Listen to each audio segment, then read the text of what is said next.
सर्वेभ्यो नमो नमः। आप सभी का स्वागत है मेरे YouTube चैनल प्रियम भारतम पर। आज हम लोग कक्षा 10वीं का षष्ठः पाठः सुभाषितानि पढ़ेंगे। सुभाषित शब्द दो शब्दों से मिलकर बना है, सु प्लस भाषित। सु का मतलब होता है सुंदर और भाषित का मतलब होता है वचन। तो सुभाषित शब्द का अर्थ हुआ सुंदर वचन। ऐसे शब्द, ऐसे वचन जो हमें कुछ ना कुछ अच्छी बातें सिखाते हैं। तो इस चैप्टर में आज हम ऐसे श्लोक पढ़ेंगे जो हमें एक अच्छी शिक्षा देते हैं। पहला श्लोक शुरू करते हैं। आलस्यम ही मनुष्याणाम शरीरस्थो महान रिपुः नास्ति उद्यम समो बंधु कृत्वा यम नावसीदति। अर्थ देखिए, आलस्यम ही मनुष्याणाम शरीरस्थो। आलस्य मनुष्यों के शरीर में स्थित महान रिपुः, उसका सबसे बड़ा, रिपुः का मतलब होता है शत्रु, दुश्मन, उसका सबसे बड़ा दुश्मन होता है। आलस्य मनुष्य के शरीर में स्थित उसका सबसे बड़ा शत्रु होता है। नास्ति उद्यम समो बंधु। नास्ति नहीं है, उद्यम परिश्रम के समान, समो का मतलब समान, बंधु मित्र, कृत्वा करके, यम जिसको, ना अवसीदति जिसको करके मनुष्य, अवसीदति का मतलब होता है कष्ट नहीं होता है, जिसको करने के बाद मनुष्य को कोई कष्ट नहीं होता है। अर्थात आलस्य जो है वो मनुष्य के शरीर का सबसे बड़ा शत्रु है और परिश्रम मनुष्य का सबसे बड़ा मित्र है, जिसको करने के बाद मनुष्य कभी भी दुखी नहीं होता है। पढ़ते हैं दूसरे श्लोक को। गुणी गुणम वेत्ति न वेत्ति निर्गुणो बली बलम वेत्ति न वेत्ति निर्बलः पिको बसन्तस्य गुणम न वायसः करी च सिंहस्य बलम न मूषकः। इस श्लोक में ये बताया गया है कि किस व्यक्ति को किस चीज का ज्ञान होता है। जैसे गुणी गुणम वेत्ति, जो गुणवान व्यक्ति होता है, गुणों से युक्त होता है, वही गुणों के विषय में जान सकता है। ना वेत्ति निर्गुणः, ना का मतलब नहीं, वेत्ति जानता है, निर्गुणः जो निर्गुण व्यक्ति होता है, जो गुणहीन होता है, वो गुणों के विषय में कुछ नहीं जानता है।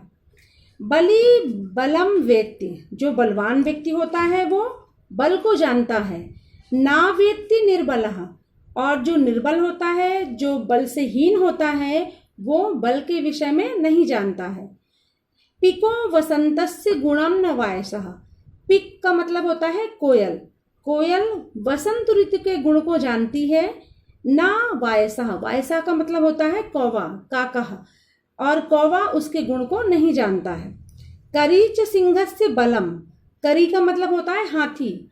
हाथी जो है वो शेर के बल को जानता है, किंतु न मूषकः, जो चूहा है वो उसके बल को नहीं जानता है। तो जिस व्यक्ति के पास जो चीज होती है वही उसके विषय में जान सकता है, ये बताया गया है इस श्लोक में। नेक्स्ट अगला श्लोक पढ़ते हैं। निमित्तमुद्यस्य हि यः प्रकुप्यति ध्रुवं स तस्यापगमे प्रसीदति अकारणद्वेषी मनस्तु यस्य वै कथं जनस्तं परितोषयिष्यति। निमित्तमुद्यस्य, निमित्त का मतलब होता है कारण, उद्देश्य, कारण को उद्देश्य बना करके, यह प्रकुप्यति, जो प्रकुप्यति का मतलब होता है क्रोध करता है, जो व्यक्ति किसी कारण से क्रोध करता है, ध्रुवम निश्चित रूप से, सह वह, तस्यापगमे प्रसीदति, तस्य अपगमे उस कारण के दूर हो जाने पर, अपगम का मतलब होता है दूर हो जाना, तस्य उसके, उस कारण के दूर हो जाने पर प्रसीदति वह मनुष्य प्रसन्न हो जाता है। तो जो व्यक्ति किसी कारण से क्रोध करता है वो उस कारण के दूर हो जाने पर प्रसन्न हो जाता है।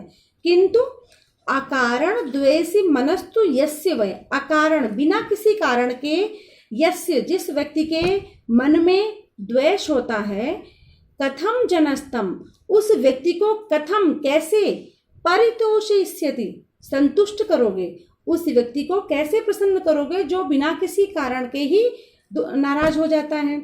जब किसी चीज़ का कोई कारण होगा, अगर कोई व्यक्ति इसलिए नाराज है तो उसको हम उस कारण को दूर करके उसको हम प्रसन्न कर सकते हैं। लेकिन जब कोई व्यक्ति अकारण ही नाराज हो गया है, उसके मन में द्वेष हो गया है, तो उसको प्रसन्न करना बहुत कठिन काम होता है।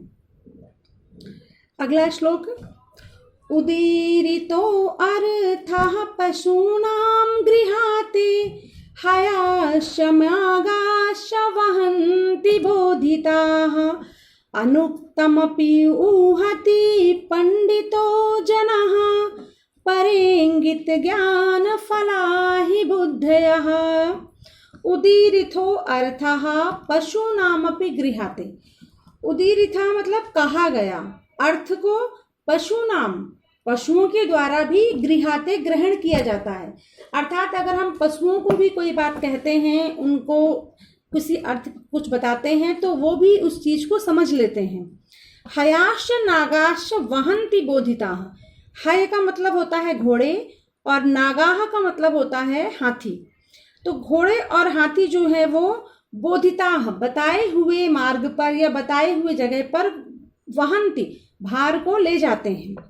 अनुक्तमपि ऊहति पंडितो जनः, जो विद्वान व्यक्ति होता है, जनः का मतलब व्यक्ति और पंडितः का मतलब ज्ञानी, जो ज्ञानी व्यक्ति होते हैं वो अनुक्तम, अनुक्तम का मतलब जो ना कहा गया हो, अनुक्तम जो ना कहा गया हो, ऐसी अर्थ को भी ऊहति जान लेते हैं या अंदाजा लगा लेते हैं। अर्थात जो ज्ञानी व्यक्ति होते हैं वो ना कहे हुए अर्थ को भी जान लेते हैं।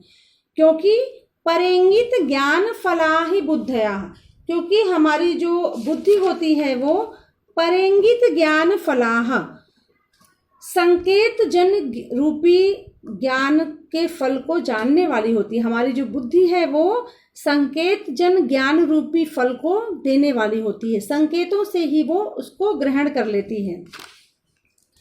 तो आज के इस वीडियो में बस आपको मैं इतने श्लोक पढ़ा रही हूँ, आगे के श्लोक अगली वीडियो में, और आशा करती हूँ कि आप लोगों को ये श्लोक समझ में आए होंगे। अगर आपको कोई भी परेशानी है तो आप कमेंट बॉक्स में आप अपने प्रश्न रख दीजिए। मैं कोशिश करूँगी कि आपके प्रश्नों का जल्दी से और सही उत्तर देने का प्रयास करूँ। आप सभी को बहुत बहुत धन्यवाद।